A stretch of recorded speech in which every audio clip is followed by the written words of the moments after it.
কক্সবাজার সমুদ্র সৈকত বাংলাদেশের চট্টগ্রাম বিভাগের কক্সবাজার জেলায় অবস্থিত পৃথিবীর দীর্ঘতম সমুদ্র সৈকত। অখণ্ড এই সমুদ্র সৈকতের দৈর্ঘ্য ১২০ কিলোমিটার। ইংরেজ ক্যাপ্টেন মিস্টার হেরাম কক্স এর নামানুসারে এই স্থানের নাম হয়েছে কক্সবাজার। পূর্বে এর নাম ছিল পালঙ্কি। কথিত আছে মুঘল সম্রাট শাহ সুজা পাহাড়ি রাস্তা ধরে আরাকান যাওয়ার পথে এই স্থানের সৌন্দর্যে মুগ্ধ হন এবং যাত্রাবিরতি করেন। তার সঙ্গে থাকা হাজার পালকির কারণে এখানকার নাম হয়ে গিয়েছিল পালঙ্কি। কক্সবাজার সমুদ্র সৈকতের অন্যতম বৈশিষ্ট্য এটি পুরোটাই বালুময়। এখানে কাদার অস্তিত্ব নেই বললেই চলে। বিস্তীর্ণ বেলাভূমি, তীর ঘেঁষে সবুজ মায়াভরা ঝাউবনের সারি ও পাহাড় সমুদ্র সৈকতকে করে তুলেছে অনিন্দ সুন্দর।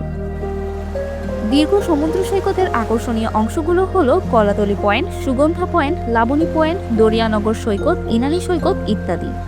এছাড়াও বাড়তি আকর্ষণ হিসেবে রয়েছে সৈকতের তীর ঘেঁষে গড়ে ওঠা নানা রকম পসরা সাজানো ছোট বড় দোকান।